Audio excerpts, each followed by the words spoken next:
kepurbakalaan Trowulan dan Gunung Penanggungan, ada salah satu lagi ya yang bisa kemudian kita interpretasi dalam prasasti peta itu bahwasanya dia Suraprabawa. Guys, jangan lupa like, subscribe dan komen ya kan.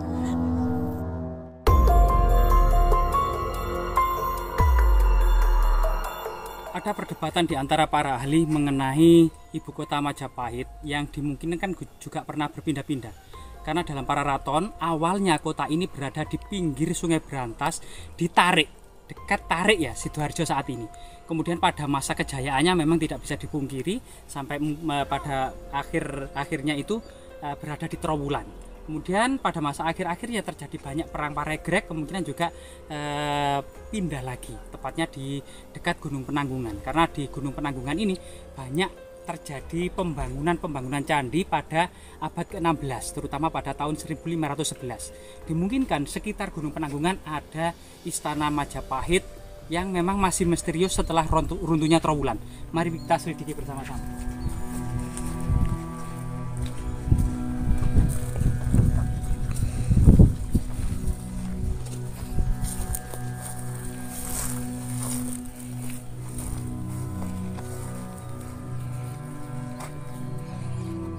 Di lokasi ini juga ada semacam deretan tembok batu bata kuno, rahayu mbak ya, permisi. Ada ada semacam tembok terluar bagian timur, dan ini ada tembok bagian dalam. Ini ada semacam tembok batu bata yang berpotongan. Dimungkinkan memang ada semacam struktur punden berundak yang sangat besar, di mana yang paling belakang ini adalah istana Majapahit yang paling penting ya. Kemudian tembok benteng istananya itu berlapis-lapis, sebagaimana kemudian Wall of Constantinople itu juga berlapis 3. Itu antara tembok pertama gitu ya, paling sana, kemudian ada semacam kolam atau kanal ya, kanal raksasa yang biasanya itu tempat buaya ganas gitu ya. Kemudian ada tembok kedua yang agak tinggi lagi, dan ada lagi tembok teratas yang paling kokoh dan paling besar. Kemudian ada istana, itu sebagaimana kemudian gambaran benteng tembok istana Konstantinopel yang pernah diruntuhkan Al-Fatih tahun 1453. Begini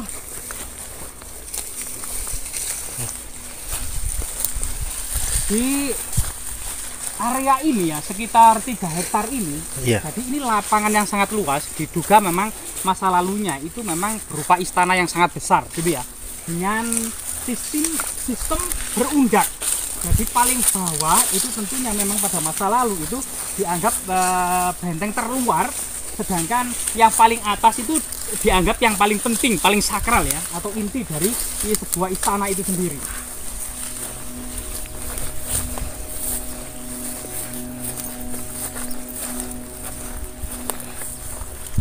apakah mulanya ini keterkaitan gitu Kang, benteng-benteng di sini?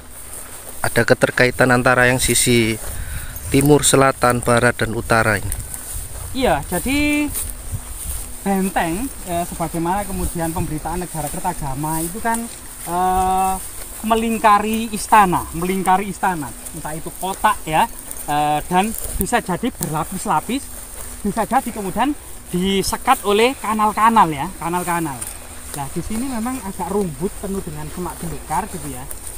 Tapi memang banyak juga yang tidak berani menetapkan ini sebagai sebuah istana Majapahit terakhir, karena memang keterbatasan sumber, dan memang masa-masa akhir itu sampai saat ini masih menjadi misteri dan perdebatan dari para ahli, sebelum kemudian ditemukan sumber-sumber baru atau prasasti baru gitu ya. Nah, misalnya di lokasi ini kita akan menemukan sebuah tembok yang cukup panjang dan cukup luas gitu ya. Nah, ini saat ini sudah tertutup semak belukar ya. Nah, di situ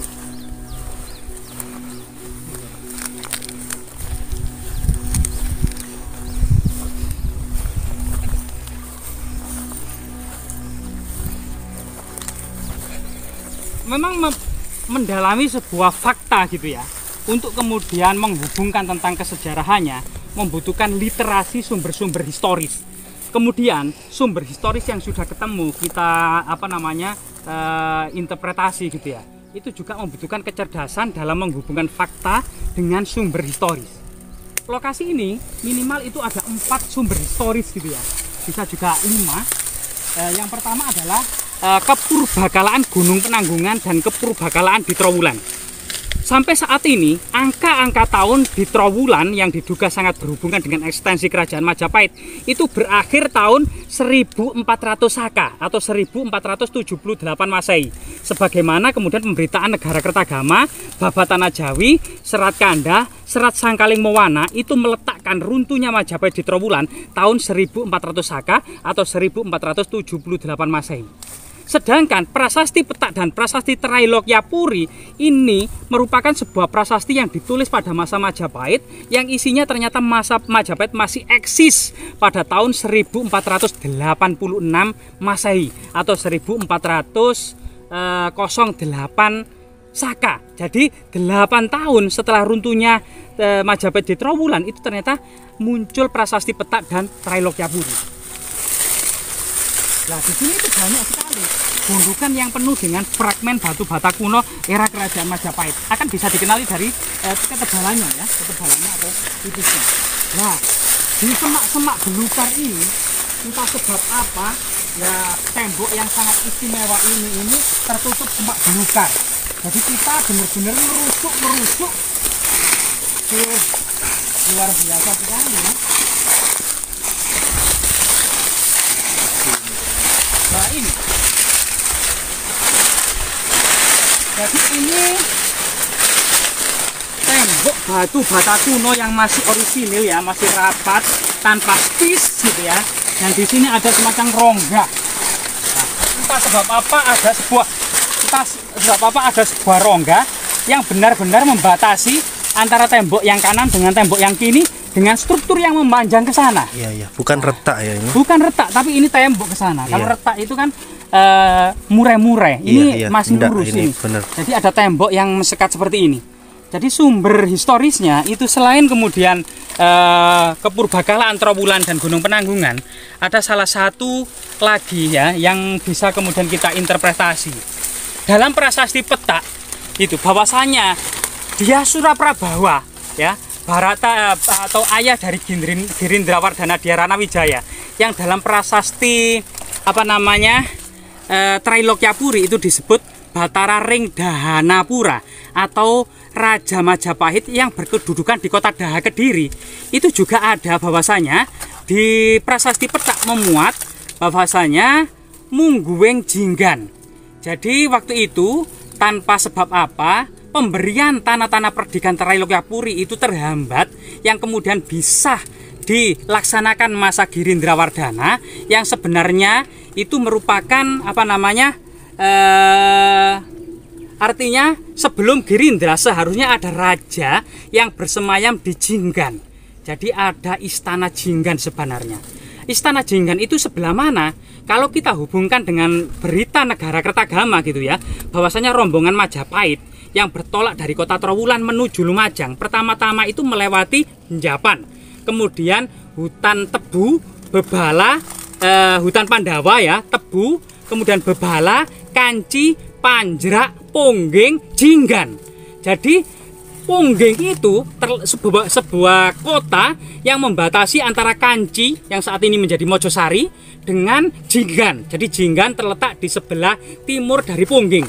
Kalau diidentifikasi lokalisasi saat ini itu antara Ponggeng dengan situs ini itu tepat. Kemungkinan ini bisa jadi dihubungkan dengan pemberitaan dari prasasti Petak. Ini istana Jinggan dalam prasasti Petak ya, Mungguweng Jinggan atau seorang raja yang bersemayam di istana Jinggan. Selain itu juga ada sumber-sumber yang lain. Misalnya Serat Bujanggamani. Nah, Serat Bujanggamani ini juga ditulis atau Bujanggamani melakukan perjalanan. Bujanggamani ini seorang pangeran Pakuan Pajajaran ya dari Bogor, itu berkeliling ke Pulau Jawa dan Bali, itu melewati pesisir utara. Dalam itu mencatat semua daerah-daerah yang dilaluinya maupun kemudian asrama-asrama dan pertapaan-pertapaan yang dikunjunginya. Termasuk kemudian dalam Serat Bujanggamani bahwasanya Bujanggamani setelah dari Majapahit hendak mengunjungi Rabut Gunung Gajah Mungkur melewati Pelintahan. Nah, dari sini ada Majapahit yang dekat dengan Gajah Mungkur. Entah memang ibu kota Majapahit itu yang dimaksud itu Trowulan oleh Pujanggamanik, kemudian melewati Pelintahan sampai Rabut Gajah Mungkur, ataukah memang lokasi yang dekat dengan situs Gajah Mungkur, yaitu lokasi ini juga berdekatan dengan situs Gajah Mungkur. Nah, tembok besar ini, bayangkan ya, situs sebesar ini melebihi situs tembok Cina itu terbengkalai, ditumbuhi rumput dan semak belukar, dibuangi sampah, gitu ya. Dan di atasnya dibuat tangga. Ya, nah, ini ada sekat lagi. Di setiap tembok itu ada sekat-sekat seperti ini. Ini adalah penemuan tembok Wall of Majapahit yang terbesar yang masih eksis hingga saat ini, gitu ya. Yang strukturnya itu masih utuh. Nah, semoga kemudian hal-hal seperti ini itu ya bisa bermanfaat ya, dan bisa kemudian tetap dilestarikan dan dirawat dengan baik, tidak ditumbuhi oleh rumput-rumput semak-semak belukar seperti ini loh. Ini tembok yang sangat besar loh, sampai memanjang ke sana loh.